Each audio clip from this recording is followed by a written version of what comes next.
se cuenta que la reina de Escocia decía que temía más a las oraciones de Juan Knox y a su predicación que a un ejército de 8.000 ingleses. Y eso nos da una perspectiva del tipo de hombre que era este. No quería dejar de decir eso porque por alguna razón yo sabía esa cita y no la puse en la clase. Y segundo, creo que cometí un error cuando hablé de Lady Jane Grey, que fue la reina de los 9 días, una muchacha de 17 años que era prima de Eduardo VI y no hermana. Creo que dije que era hermana. Y era prima hermana de Eduardo VI. Ella se convirtió por influencia de Catalina Parr, que fue una de las esposas de Enrique VIII, que mencionamos entre 3 esposas, pero no vimos su nombre. Y ella se dice que era cristiana y su influencia piadosa fue instrumental para que se convirtiera Lady Jane Grey, que después fue martirizada. Entonces queríamos decir esas dos cosas antes de comenzar la clase. Bien, la semana pasada comenzamos a ver la reforma en Inglaterra y nos quedamos en el año 1603, cuando Jacobo VI, rey de Escocia, ocupó el trono de Inglaterra, llegando a ser el rey Jacobo o James I. Este rey, como dijimos anteriormente, fue criado bajo la influencia de su tío protestante y mientras estuvo en Escocia profesó ser presbiteriano, probablemente por la fuerza que tenía la iglesia presbiteriana en ese país. Cuando llega a Inglaterra, los presbiterianos de allí le proponen que promueva esa forma de gobierno eclesiástico en la iglesia anglicana. Sin embargo, el rey, no muy contento con esta petición, convoca una conferencia en 1604 y ahí rechaza la forma de gobierno presbiteriana por considerarla diabólica, confirma el sistema de gobierno episcopal en la iglesia de Inglaterra y también lo impone en Escocia de manera externa. La única cosa positiva que salió de esa conferencia fue que el rey autorizó que se llevara a cabo una nueva traducción de la Biblia, la cual se culminó en 1611. Esta versión se conoció como la versión autorizada o la Biblia King James del rey Jacobo, siendo la mejor traducción antigua de las escrituras al idioma inglés. Aquí no lo mencionamos porque esto es una breve historia del protestantismo en Inglaterra, pero años antes de Enrique VIII separarse de la iglesia anglicana de la iglesia católica, William Tyndale, que fue quien primero tradujo, quien tradujo la Biblia de los idiomas originales al inglés para que la persona común tuviera acceso a la escritura, él fue martirizado y él dijo cuando estaba siendo martirizado: Señor, abre los ojos del rey de Inglaterra.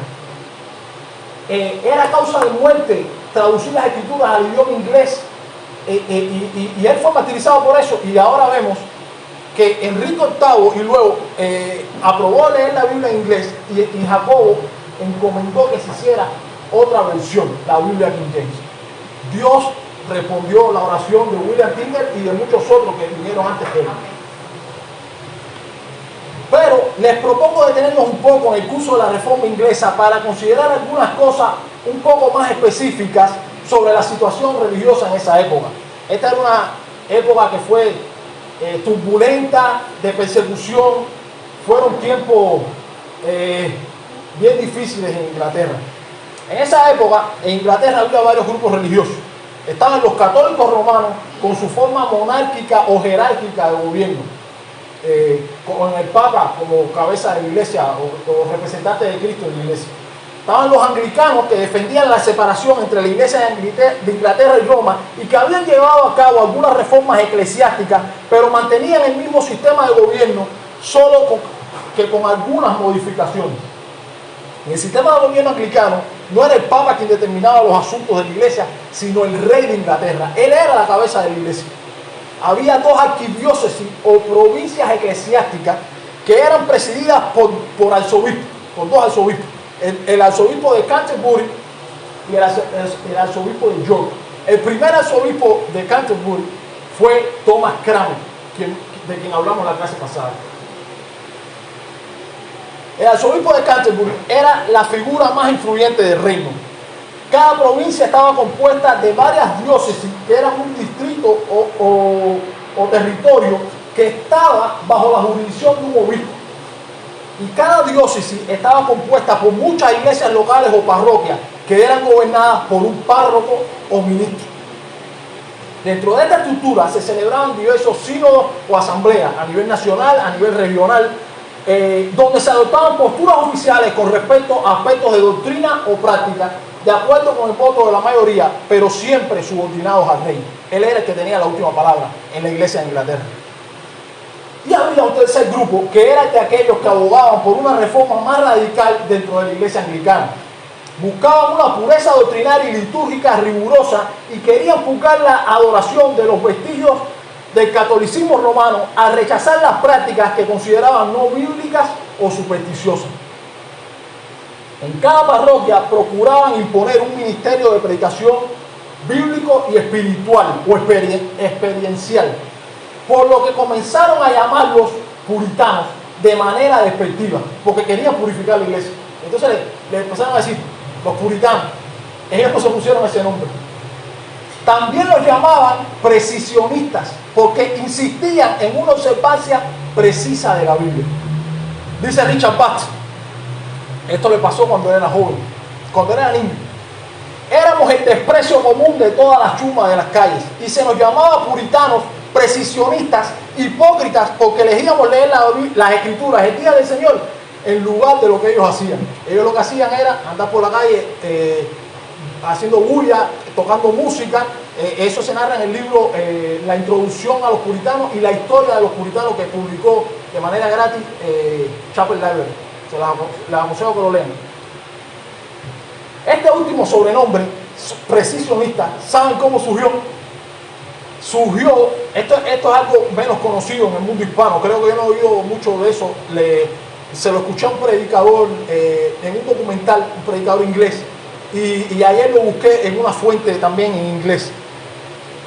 A ellos se les llegó a llamar, este sobrenombre precisionista surgió de la famosa anécdota del puritano Richard Rogers, donde alguien le comentó: tú sabes, me agradas mucho, tú y tu compañía, solo que eres demasiado preciso. A lo que Rogers le respondió: oh Señor, yo sirvo a un Dios muy preciso.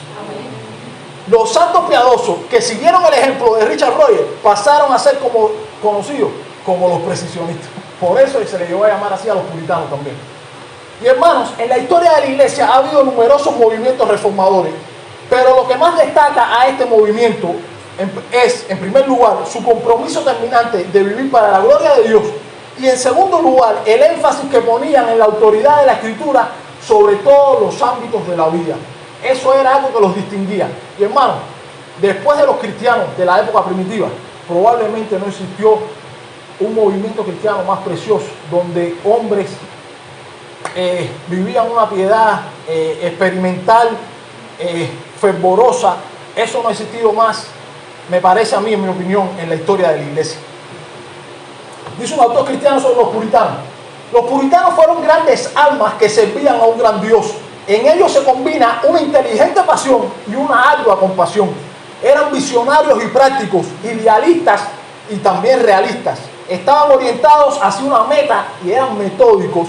Fueron grandes creyentes, grandes esperanzados, grandes hacedores, no solamente oidores, y grandes sufrientes.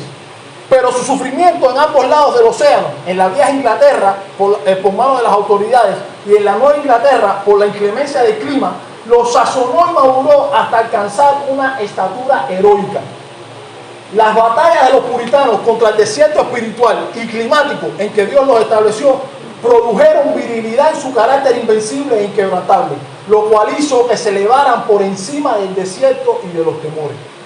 Sigue diciendo este autor: los puritanos ocupan un lugar de honor entre el pueblo de Dios porque permanecieron dulces, pacíficos, pacientes, obedientes y esperanzados bajo sostenidas y aparentemente intolerables presiones y frustraciones.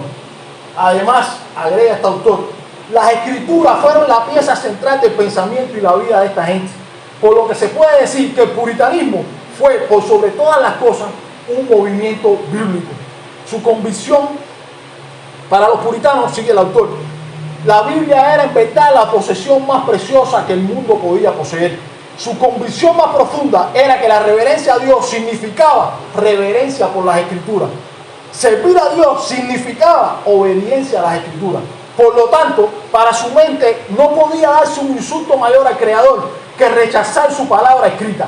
Y por el contrario, no podía haber un acto de reverencia más elevado que apreciarla, estudiarla con detenimiento y luego vivirla y enseñarla a otros. La intensa veneración por las Escrituras como la palabra viva del Dios viviente y un devoto interés por conocer y hacer todo lo que prescriben fue el distintivo sobresaliente del puritanismo, dice este hombre. Y dijo J.I. Packer, que era anglicano, por cierto, pero un creyente sano, ortodoxo, contemporáneo, un gran escritor cristiano.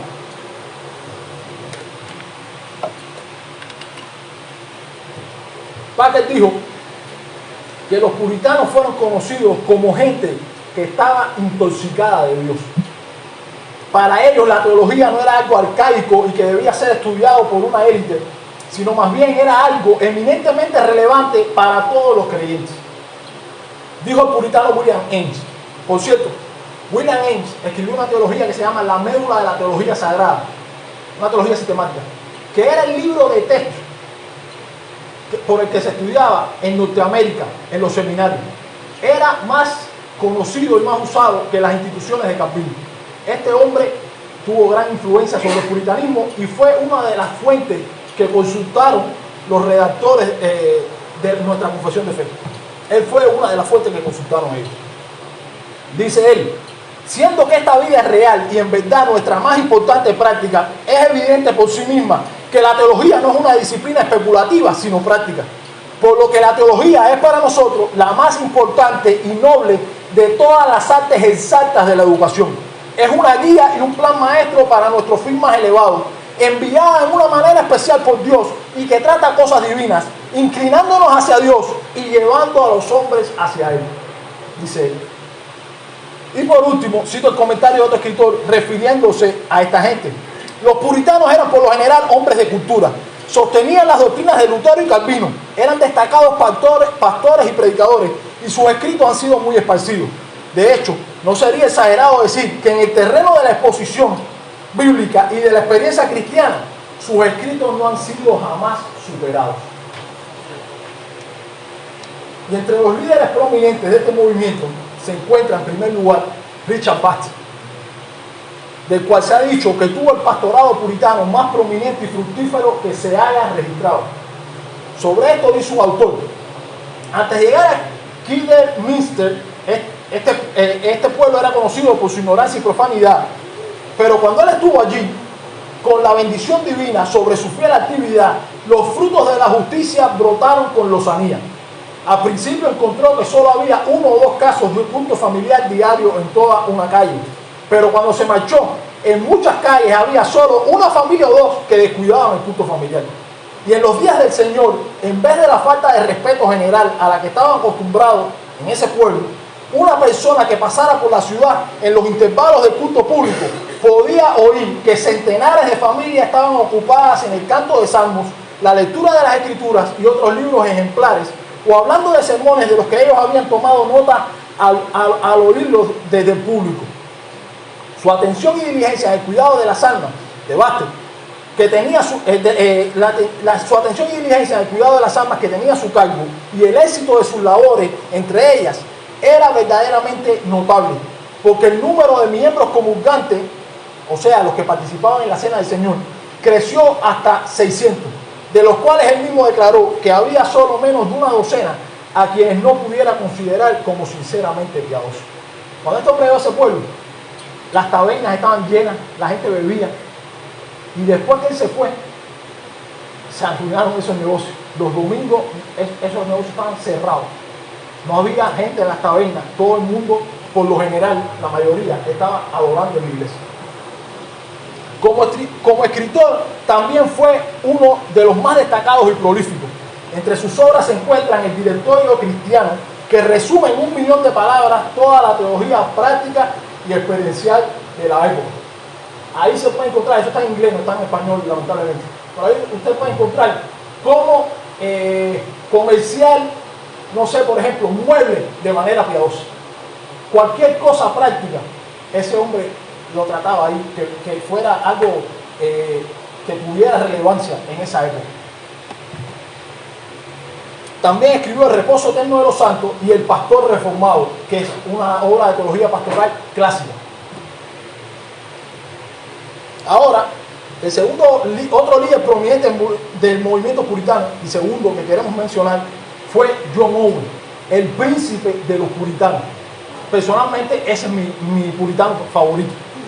Algunos de sus colegas puritanos lo llamaban el Calvino de Inglaterra. Un autor contemporáneo lo describe como el mejor teólogo que jamás haya escrito en inglés. Y J.I. Packer dice que como teólogo cristiano fue el principal baluarte de Inglaterra y campeón de la ortodoxia evangélica reformada. Su principal interés para escribir tratados teológicos era fomentar la santidad personal del pueblo de Dios. Este no era un hombre que andaba en los estudios, volando en los estudios por ahí, sin aterrizar en lo práctico. Él era pastor. Y él, su principal propósito era el bienestar de las almas de su congregación y de sus oyentes. Y él se enfocaba en la santidad. Y esto lo vemos en sus obras sobre la tentación y sobre la mortificación del pecado, que aquí se han, de hecho hay algunas ahí, aquí se han repartido en la iglesia. Estas obras fueron fruto de su predicación a estudiantes adolescentes, cuando era vicerrector de la Universidad de Oxford. Él había sido designado a este cargo por Oliver Cromwell para supervisar la universidad. Y esos tratados o sermones tan profundos fueron escritos para adolescentes, no para personas adultas.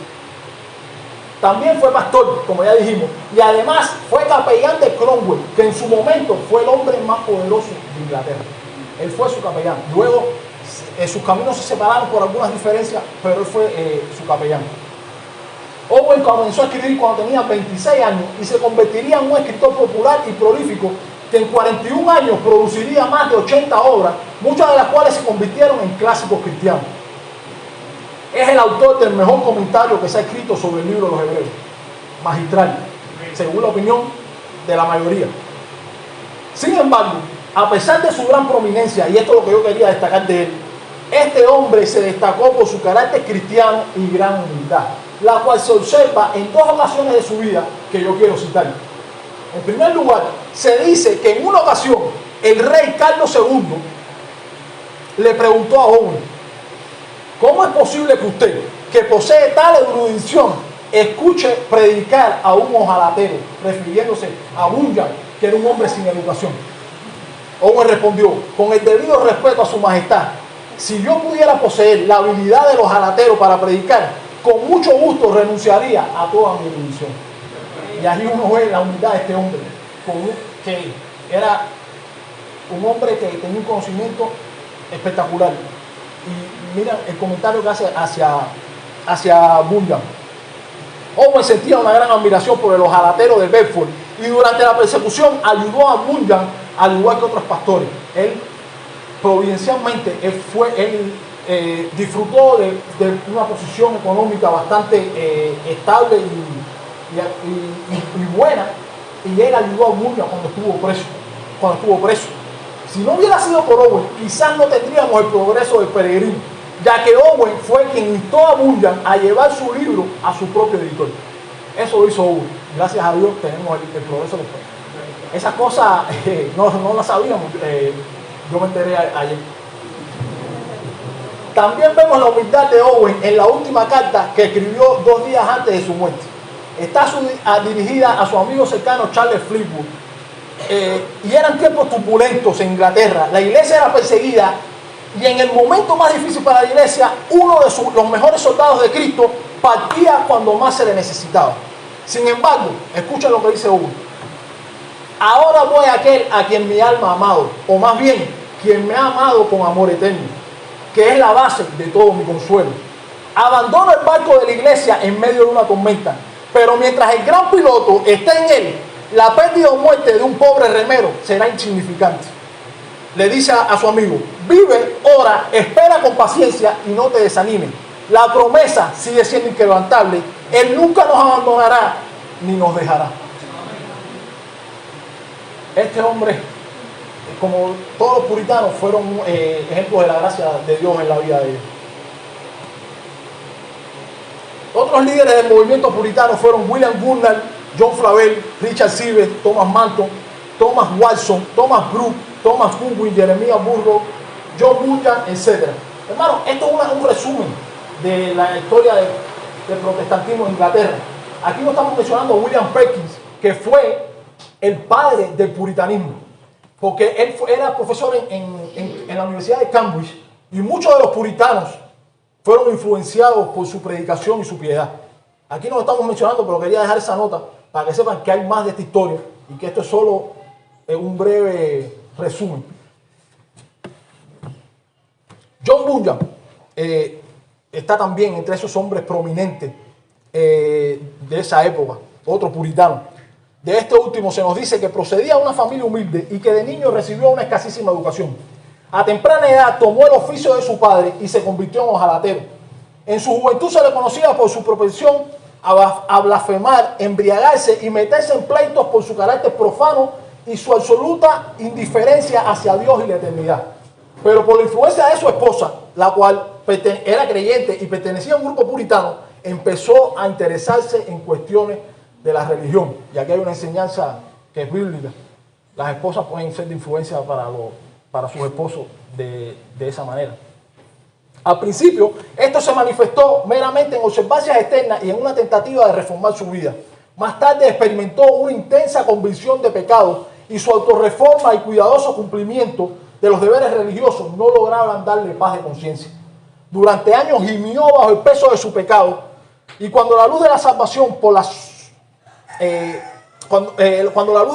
salvación por la sola y libre gracia empezó a alborear o amanecer en su alma, Bunyan expresó plenamente su gozo recién hallado. Y ahora me acuerdo que debía haber citado una parte del Peregrino donde él describe esa experiencia. Cuando él sintió que el peso de sus pecados cayó y al mirar a la cruz. Una cita bellísima. Lamento no haberme acordado de ponerla aquí. Predicó con popularidad creciente a grupos que se reunían en casas campestres y en graneros bien temprano en la mañana. A veces cultos a las 6 de la mañana.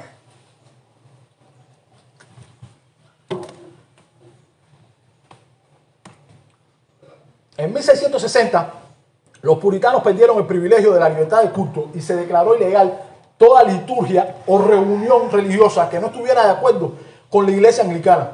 Bunyan, que siguió predicando a pesar de la prohibición, acabó en la prisión del condado de Bedford en 1660. Durante los 12 años siguientes, Bunyan estuvo encerrado disfrutando tan solo de 2 breves periodos de libertad. Durante ese tiempo, él, su esposa y sus 5 hijos soportaron los más duros padecimientos. Él tenía una hija que era ciega y él estaba preso. Yo no puse la cita aquí porque no la pude comprobar, pero hay algunas fuentes que dicen que cuando estaba frente al juez, él dijo que prefería que sus párpados se llenaran de musgo antes que desobedecer a Dios. Y en otra cita, él dice que su prisión se había convertido en un palacio para él. No encontré eso en la cita, pero por la presencia de Cristo ahí con él. Decían de él que tenía sangre. Ah, sí. Spurgeon decía que tenía sangre divina, que por donde quiera que lo pinchara, él soltaba Biblia, porque su lenguaje era casi una paráfrasis de la Biblia. Y eso se podía decir de muchos puritanos también, pero Spurgeon decía eso de él. Por cierto, Spurgeon se leyó el Progreso del Peregrino como 100 veces, más de 100 veces en su vida. La primera vez que fue con 5 años o algo así. En la cárcel, su biblioteca consistió solamente en la Biblia. Hermano, yo estoy así, pero si tiene alguna pregunta, levante la mano o alguna duda. ¿Qué es hojalatero?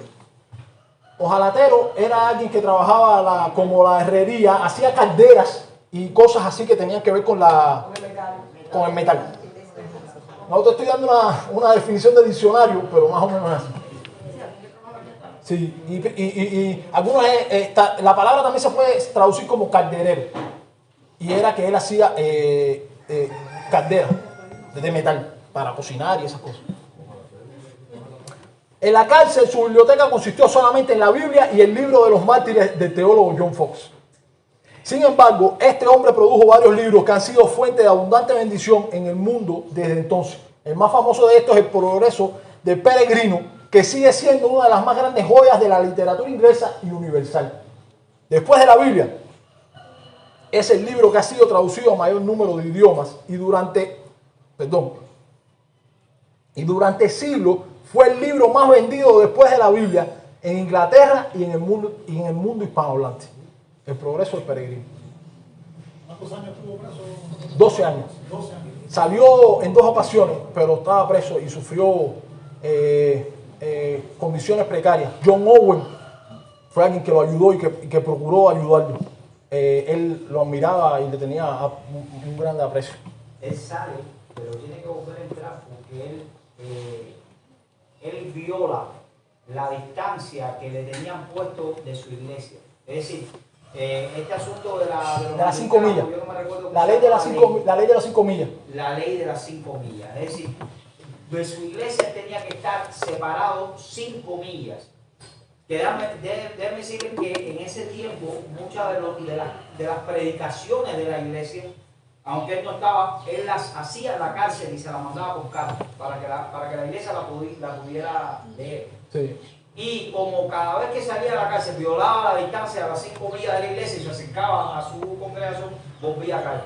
Ese fue el problema. Así es, por eso es que se dice que él dijo que prefería que sus ojos se llenaran de musgo antes que sobrenacer a Cristo. Y aprovechando la intervención del pastor, hubo 3 leyes, que aquí solo mencionamos una, pero hubo 3 leyes. La ley de uniformidad, la ley de las 5 millas, donde los pastores no podían traspasar el límite de 5 millas para acercarse a su congregación o al púlpito, y la ley de los conventículos, que declaraba ilegal cualquier reunión o culto religioso que no se conformara con la liturgia y la política de la iglesia anglicana.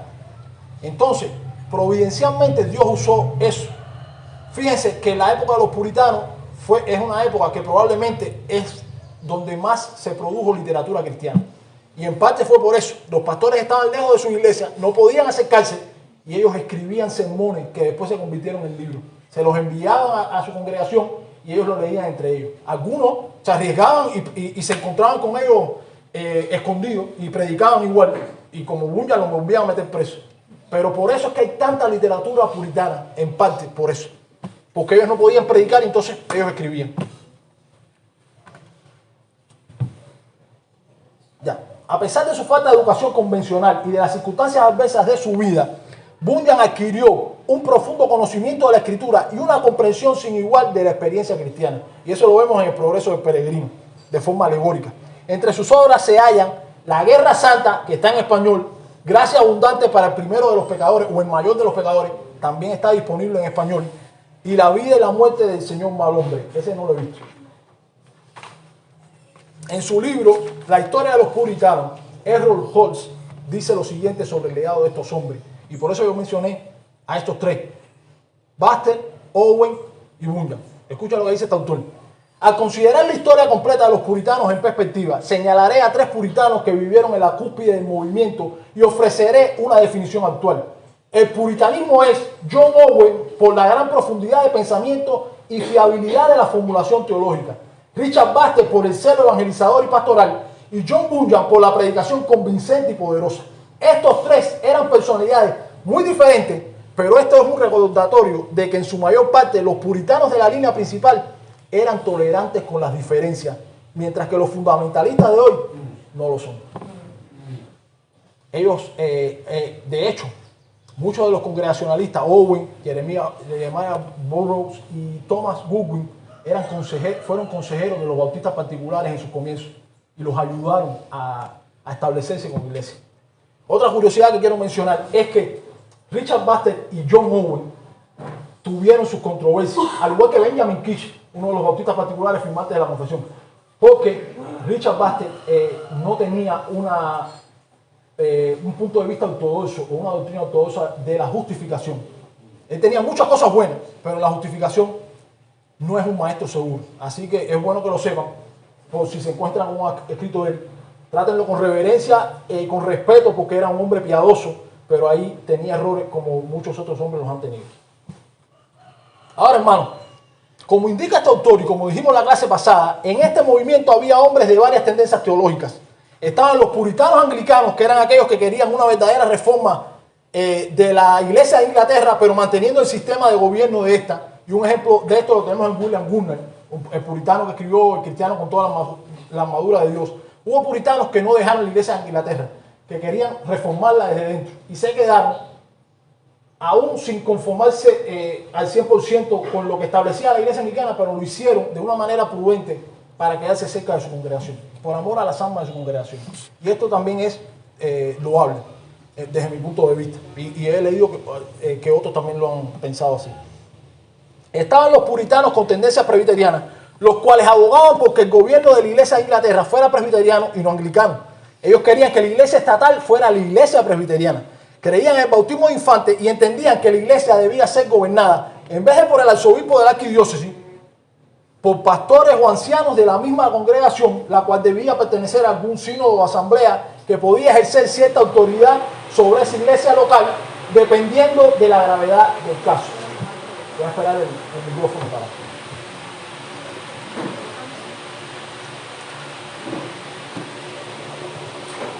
Voy a seguir hablando de lo que ponen en el micrófono. Y en tercer lugar estaban los puritanos separatistas independientes o congregacionalistas, los cuales rechazaban el gobierno de la iglesia presbiteriana con su jerarquía de tribunales eclesiásticos y sínodos e insistían en la independencia o autonomía de cada congregación local.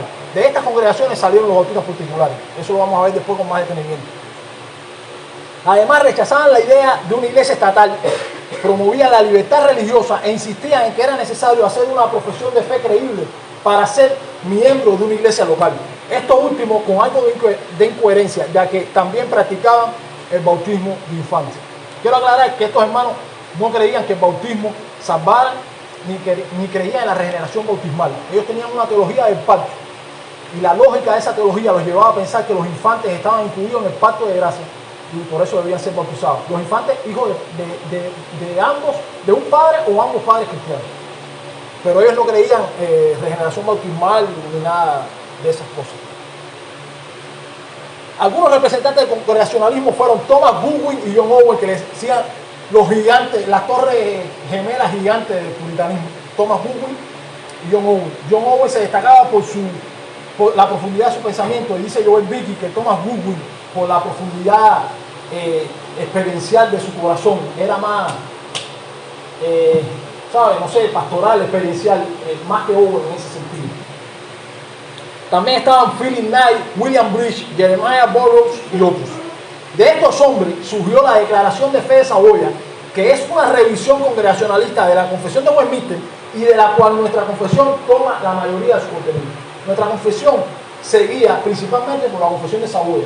Toma de otras fuentes, de la de Westminster también, que por supuesto la Saboya tomó de Westminster, pero se guía más por los congregacionalistas. Porque en su eclesiología los bautistas eran congregacionalistas, lo que bautizaban a creyentes solamente.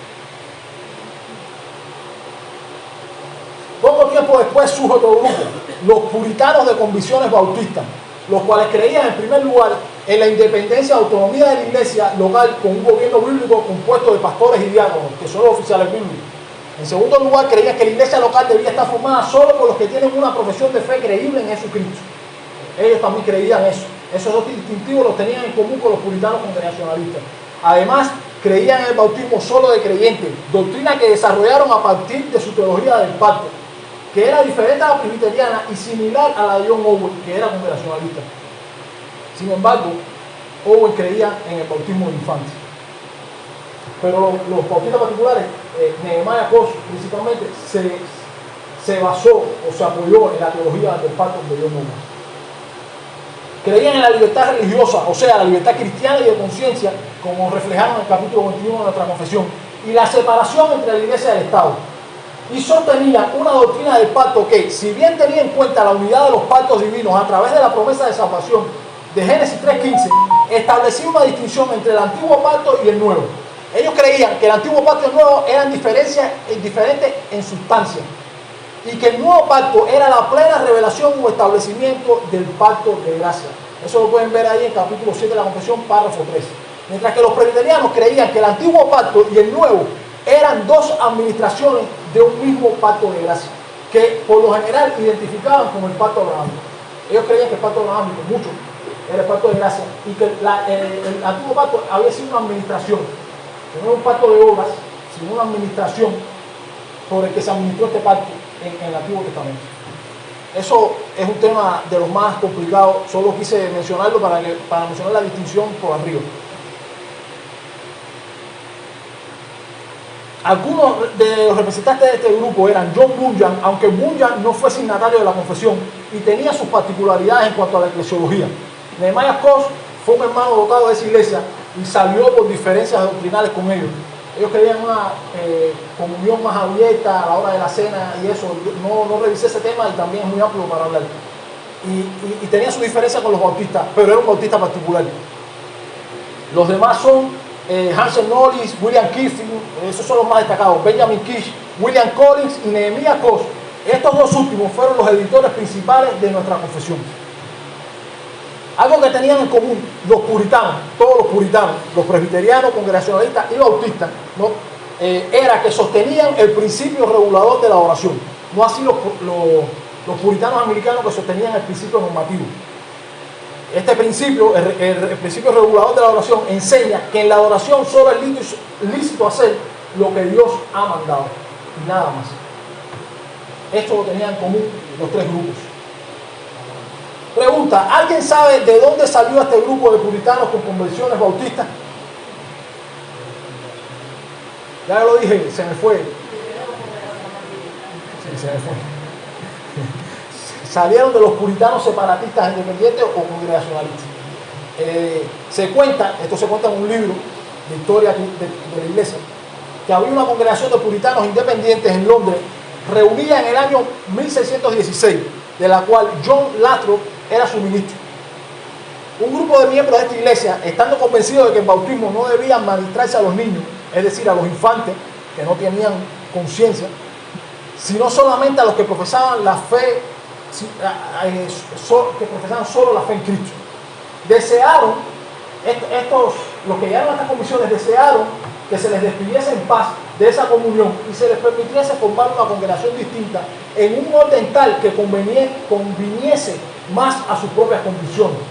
Considerando la iglesia que ya había llegado a ser numerosa, más de lo que podía en esos tiempos de persecución para poder reunirse convenientemente, y creyendo también que tales personas obraban según un principio de conciencia y no por obstinación, convinieron en concederles la libertad y que se constituyeran en una iglesia distinta, la cual fue establecida o formada el 12 de septiembre de 1633. Su ministro fue el señor Juan o John Spilbury, y el número de sus miembros es incierto porque después de mencionar los nombres de unos 20 hombres y mujeres se añade con otros varios en los documentos que han quedado.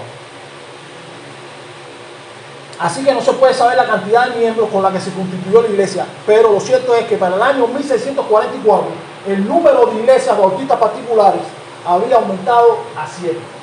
Y aquí quiero hacer una pausa. Ustedes se dieron cuenta la forma en que ellos actuaron cuando llegaron a condiciones diferentes en su iglesia, que es la forma en que debe actuar todo creyente de una manera bíblica, pacífica, sin crear divisiones ni confundir a otros que no piensen igual que ellos. Ellos quisieron que se les despidiese en paz. Y así es como se debe ser. Si es un asunto de conciencia tal que no permite que podamos permanecer en una iglesia, nosotros debemos irnos en paz, agradeciendo a Dios por el bien que nos ha hecho a través de esa iglesia. Y quizás, si es un asunto que no es de conciencia y que puede sobrellevarse, quizás podamos permanecer ahí sin causar división y sin confundir a los hermanos. Esa es la forma de actuar, así lo hicieron nuestros padres bautistas y miren cómo prosperó después ese movimiento, gracias a Dios.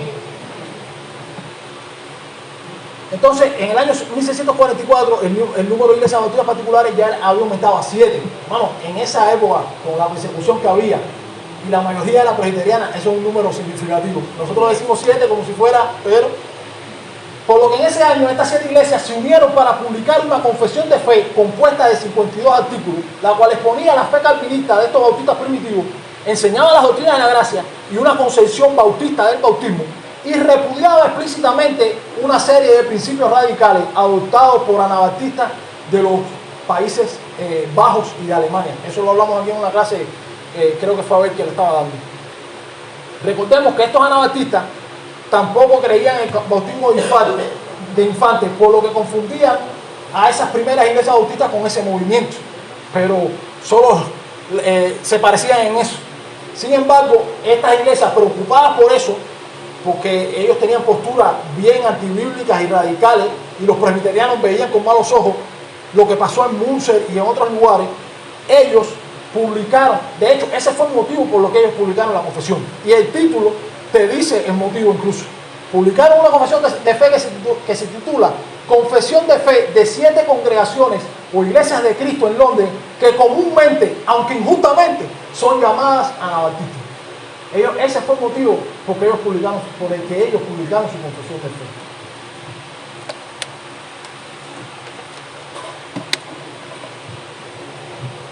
También le vamos a decir que de esta confesión, la primera, de la confesión de Saboya que redactaron los congregacionalistas, de la declaración de Saboya que redactaron los congregacionalistas liderados por Owen y Goodwin, y de las contribuciones de los pastores William Collins y Nehemiah Cox de la iglesia de Petit France, se confesionó la segunda confesión bautista de Londres de 1689, que hemos adoptado como nuestra confesión de fe. En nuestra confesión hay 8 párrafos que se tomaron de la primera confesión bautista. Ahora bien, hermanos, y voy a ir un poco más rápido porque nos queda poco tiempo. Volviendo a la reforma de Inglaterra, debemos decir que aunque en este país había una monarquía en esta época, su gobierno no era del todo absoluto, ya que existía un parlamento al cual el rey debía acudir para la aprobación de ciertos proyectos, como por ejemplo el aumento de impuestos. El parlamento estaba dividido, al igual que hoy en otros países, en 2 cámaras, la Cámara de los Lores y la Cámara Baja o de los Comunes. Y al rey le correspondía convocar al parlamento y también darlo por terminado. En el reinado de Isabel, ese parlamento no tenía casi ninguna incidencia porque a causa de la guerra con España se declaró un estado de excepción. Pero al ser destruida la armada invencible de Felipe II, ese estado de excepción terminó. A la llegada de Jacobo I, en Inglaterra existía una monarquía constitucional. Había medidas que el rey no podía tomar sin la aprobación del parlamento. Y para mayor complicación para el rey, muchos de los que componían la Cámara de los Comunes eran puritanos. Sin embargo, como Jacobo I, por un asunto de conveniencia y porque él entendía que eso preservaría mejor su trono, cambió sus convicciones presbiterianas por convicciones episcopales y comenzó a tomar medidas en contra de los ministros puritanos, lo cual causó conflictos políticos serios entre el rey y la Cámara de los Comunes, tornándose la situación sumamente tensa, al punto de que muchos de estos puritanos se vieron obligados a emigrar a otros países, y este fue el caso de los padres peregrinos. Aquí, para cortar tiempo, no voy a mencionar, los padres peregrinos fueron los que viajaron en Mayflower, llegaron, se vieron una situación climática extrema, que de 100 creo que llegaron a quedar 50, y provincialmente sobrevivieron con la ayuda también de indios nativos de ahí. Y por eso, que tuvieron una comida juntos, y por eso que se celebra el Día de Acción de Gracias en los Estados Unidos cada 4 jueves de noviembre. Por ese hecho, porque Dios les salvó la vida providencialmente con la ayuda de los nativos de ahí de Norteamérica. Más adelante llegaron unos 1000 puritanos a esta colonia, y cuando se incrementó la persecución con Carlos I en Inglaterra, llegaron unas 20.000 personas, y pasó a ser esta colonia una de las más importantes. Fue Massachusetts, la colonia de Massachusetts. En el año 1625 muere Jacobo y ocupa el trono su hijo Carlos I. Este nuevo rey, que era anglicano como su padre, lo primero que hizo fue casarse con Enriqueta María, hermana de Luis XIII de Francia y por demás católica. Se le prometió a la reina que podía practicar su religión y que se le daría concesiones a los católicos en Inglaterra. Por lo que en 1628 el rey influyó para que fuese ordenado William Law como obispo de la diócesis de Londres y luego arzobispo de Canterbury. La diócesis de Londres terminó en la inclinación puritana, y Law era anglicano de fuerte tendencia católica y de teología anglicana. Este hombre persiguió a los puritanos a muerte. Sacó a Owen de la Universidad de Oxford, acabó.